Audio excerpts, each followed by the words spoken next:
안녕하십니까, 정인태입니다.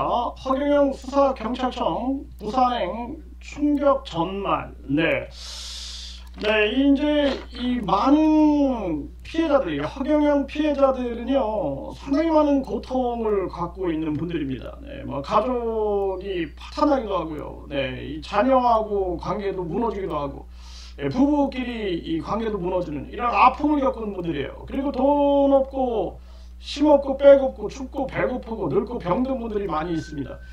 그래서 이 정인태 신주식인 TV는 사회적 약자 편에 서서 항상 이 방송을 하고 있는 그러한 이 유튜브 채널이고요. 저 또한 14년 동안 이 언론 그리고 출판사를 운영을 하면서 저도 이 사회적으로 이 공익적 목소리를 내왔던 사람입니다. 그래서 이 부분에 대해서 상당히 많은 관심을 가지고 이제 움직이고 있는데요. 네, 허경영 수사경찰청에서 내일 10시에 온다 그래놓고 갑자기 오늘 기습적으로 왔다라는 거예요. 기습적으로. 그래서 오늘 모든 상황들, 그래서 이 허경영 피해자들은 분명히 이제 이거를 저한테 전달할 수밖에 없습니다. 전달할 수밖에 없는 상황이에요. 이거 사회적 약자이기 때문에 허경영이는 지금 무려 법무법인은 6개, 법무법인 6개를 선임한 상황이고, 이 허경영 피해자들은 변호사 선임 못한 사람들이 수두룩합니다. 수두룩합니다. 그냥 맨땅에 헤딩하는 식으로 싸우고 있는 거죠. 그렇기 때문에 정인태 신주식인 TV의 역할이 굉장히 중요하다 이렇게 말씀을 드리고요.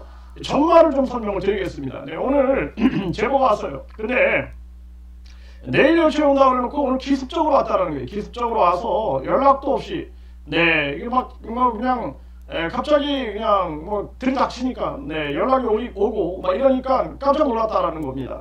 그래서 뭐 어떤 분들은 뭐 이런저런 막 다양한 활동을 하고 있겠죠. 어떤 분들은 또 뭐 주무시다가 갑자기 연락을 받고 그래서 이제 만났는데 3명이 왔다는 거예요. 3명. 3명이 왔고 이 차 넘버도 정확하게 확보를 했다. 그리고 공무원증도 확인을 했다. 확보를 했다. 이렇게 얘기를 하고 있습니다. 그래서 왜 갑자기 이렇게 내려왔냐 그랬더니 급해서 내려왔다. 급해서 뭐가 급했는지 모르겠어요. 그리고 이것이 그냥 당연한 그 수사관이 급한 게 아니라 3명씩이나 내려왔고, 그리고 이 급한 이유는 사실상 뭔가 이 상부에 뭔가 이 긴박감이 있는 것은 아닌가, 이런 합리적 추정을 안 할 수가 없는 그런 상황입니다. 이거는 이제 저의 그냥 추측이에요. 추측이고요. 그런데 이제 이 핵심은 뭐냐면 진술서입니다. 진술서. 저도 그렇게 예측을 했는데 진술서를 잃어버렸다라는 거예요. 진술서. 정말 기가 막힙니다. 이 경유서를 분명히 이 경유서를 이 피해자들한테 발송을 해야 한다. 이 경유서. 그렇지 않고 경유서와 사과문을 일단은 피해자들한테 먼저 보여줘야 된다. 저는 그렇게 생각하는 거예요. 왜냐하면은 진술서를 다 작성을 했는데 그 진술서를 우리가 경찰에 가면은 진술을 하고 그 다음에 이제 지장을 찍습니다. 이렇게 간인을 다 찍거든요. 아주 그 시간별로도 다 도장을 찍고 막 이렇게 이제 다 하게 되는데 이러한 진술서를 잃어버렸다라는 거예요. 이게 정말 황당한 거죠. 황당한 거. 그러니까 허경영 피해자들은 왜 수사가 이렇게 안 되냐, 막 지금 막 불만을 표출하고 있는 상황에서 이런 일이 벌어진다는 게 얼마나 기가 막히냐. 그래서 이 내용을 사실 이제 뭐 저도 이제 경찰 가가지고 이거 내용을 내가 찍어도 되냐 그러면 안 된다 그래요. 그거는 이제 정보공개 청구를 해야지만 볼 수가 있는 거죠. 그래서 이 바코드는 이제 확보를 했다 이렇게 얘기를 하고 있는 거예요. 그래서 이거 왜 3명이 내려왔냐? 그러니까 이제 부산이니까 이제 교대로 차 운전을 해야 되기 때문에 3명이 왔다. 그래서 이 2명은 좀 기다리고, 그리고 이제 1명하고 정확한 그 내용을 기술을 했고요. 그리고 이제 이 정인태 유튜브 얘기를 했다라는 거예요. 정인태 유튜브에 얘기하면 정인태가 알려가지고 또 이렇게 어려움이 생길 수 있으니까, 그러니까 정인태 유튜브에 좀 이렇게 그 제보를 안 할 것처럼 그런 얘기들이 오갔다라는 것입니다. 정말 기가 막힌 일이 아닐 수가 없어요. 전에 이 허경영 재판에서도 허경영 측에서 허경영 변호사로 추정되는 자가 피해자들 나가라. 우리가 보석 심사할 때 피해자들 나가야 하는 이유는 피해자들이 정인태 이 유튜브에 이렇게 제보를 해가지고 정인태가 유튜브에 방송을 하게 되면은 이게 뭔가 중요 정보가 노출된다. 이게 말이 안 되는 거죠. 만약에 거기 KBS, MBC, SBS 기자들이 있으면 저보다 더 신랄하게 방송을 할 겁니다. 그게 바로 언론의 자유고 그게 건강한 사회죠. 건강한 사회. 그래서 이 정인태 채널을 얘기하는 것은 이건 부적합하다. 저도요 교육공무원 출신입니다. 교육공무원 출신이고 교육대학교 출신이고 국립대학교의 특임 교수까지 했고요.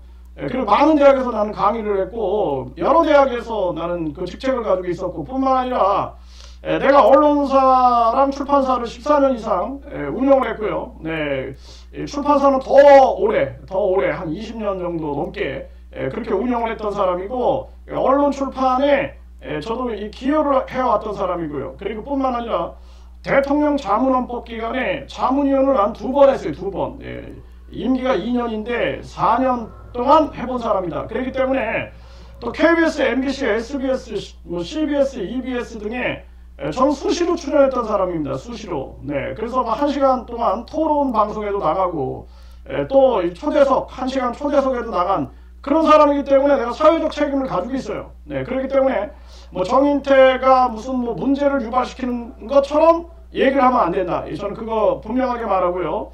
네, 그리고 이제 나는 어떤 그 하나의 유튜브도 하나의 언론이다. 네, 이 유튜브 언론가로서의 내가 또 이 전직 언론사의 발행인으로서 내가 이 사회적 책임을 지금 다하고 있다. 이렇게 분명하게 말씀을 드리고, 네, 그래서 지금 이런 부분들이 지금 또 이제 허경영 측에서도 이제 제 유튜브 채널을 살펴보고 있다는 걸 내가 알고 있어요. 네, 알고 있기 때문에 네, 허경영 그 측의 시선 그리고 이 경찰들이 제 유튜브 채널을 보고 있다는 걸 알고 있습니다. 그래서 내가 경찰에 가보니까 경찰들이 제 유튜브를 보고 있습니다. 그리고 어떤 분들은 참 고마워하더라고요. 네, 이렇게 우리가 하지 못하는 영역에서 이렇게 역할을 해주셔서 감사합니다. 네, 이렇게 말하는 경찰들도 있어요. 네, 그래서 저도 이 사회를 선하게 만드는 그런 역할에서 지금 움직이고 있는 것이다. 그렇게 분명하게 말씀을 드리고요. 네, 그래서 이런 부분들이 상당히 이제 이 피해자들 입장에서도 이제 정인태 채널에 이거 제보하는 거에 대한 껄끄러운 표현, 이거는 이제 언론의 자유를 막는 게 아니냐, 이거는 굉장히 주의해야 할 그러한 부분이다. 이렇게 저는 말씀드리고, 핵심적인 사항은 왜 진술서를 잃어버렸느냐, 여기에 대해서 책임있는 이 경유서 그리고 사과문이 있어야 된다. 네, 이것이 굉장히 중요한 핵심이다라는 거예요. 네, 그래서 이 부분을 분명하게 피해자들한테 밝혀야 된다. 그리고 국민들한테 밝혀야 된다. 국민들한테. 네, 그래서 그냥 정인태한테 알리지 말아라, 이런 정도로는 안 되는 거예요. 네, 이거 은폐될 문제가 아니다. 그래서 이 부분을 저는 아주 강력하게 파고 들어갈 겁니다. 제가 과거에도 유명방송국하고 네, 제가 많은 방송에 나갔죠. 네, 많은 방송에 나가서 심지어는 MBC PD 수첩이라든지 또는 MBC 실화탐사대라든지 또 각종 방송에서 제가 많은 인터뷰를 했습니다. JTBC라든지. 그런데 그때마다 굉장히 많은 시련을 겪었어요. 아주 그냥 각종 모함 이런 것들이 굉장히 많아가지고, 심지어는 TV조선 추적자들에서는 3시간 동안 인터뷰를 했는데 제 인터뷰한 내용을 다 삭제해버리는 아주 뭔가의 음모가 있었다. 저는 그렇게 보고 있는데, 이런 것들은 이제 다 해치고 여기까지 온 사람입니다. 그래서 제가 과거에는 유명 방송국하고 대한민국 대사관을 아주 강력하게 기습적으로 취재를 하러 쳐들어간 적이 있어요. 네, 거기서도 그 영사가 대한민국 유명방송국 기자 2분 앞에서 허위사실을 유포하니까 법적 책임 지실래요? 그래가지고 내가, 영사님! 내가 일을 왜 한다고 생각하십니까? 애국심! 내가 한마디 해줬어요. 애국심. 네, 그랬더니 그 다음부터 저한테 3달 동안 저를 자문을 구하기 위해서 대사관으로 초청을 해가지고 내가 3달 동안 자문을 해줬고, 그리고 그 영사와 직원이 제 사무실까지 찾아오는 이례적인 그러한 일도 있었습니다. 이 진실과 진심을 가지고 제가 일을 하는 사람이고요. 그리고 그 당시에도 이 잠입 취재를 했어요. 잠입 취재. 네, 이 비리를 저지르는 집단들의 우리가 몰래 카메라를 들고 들어가서 잠입 취재를 한 적도 있다. 그 정도로 강심장을 가지고 있다라는 거예요. 그래서 뭐 정인태 뭐 재판부에서 그 재판정에서 뭐 정인태 채널에 뭐 공개를 해갖고 문제가 된다 이런 얘기들 앞으로 이제 계속 해보세요. 더 세집니다 저는. 네, 그리고 뭐 경찰에서 피해자들한테 뭐 정인태한테 알리면은 뭐 이게 세상에 알려져가지고 뭐가 나쁠 게 있습니까? 네, 정인태가 뭐 나쁜 무슨 걸 조장하는 사람 아니죠? 네, 그렇기 때문에 그런 말하면 안 된다. 그리고 더 세게 나간다. 나는 더 세게 나갑니다. 그래서 일단 가장 중요한 핵심은 왜 이렇게 급하게 부산까지 내려가서 왜 서류를 분실했느냐? 네, 서류를 왜 분실했느냐라는 질문에 대해서도 여기서도 서류가 많아서 그랬다. 서류가 많아서. 네, 이게 서류가 많아서 이게 말이 되느냐? 이 서류가 많아서 분실했다? 정말 기가 막힌 일이 아닐 수가 없습니다. 그래서 여기에 대한 경위서하고 여기에 대한 사과문부터 피해자들과 그리고 종교범죄대책협의회 그리고 국민들에게 먼저 알려야 되는 거 아니냐. 그리고 투명한 수사가 집행돼야 된다. 그리고 허경영 피해자들은 적극적으로 여러분들은 적극적으로 정인태 신지신TV에 계속 제보해 주시기 바랍니다.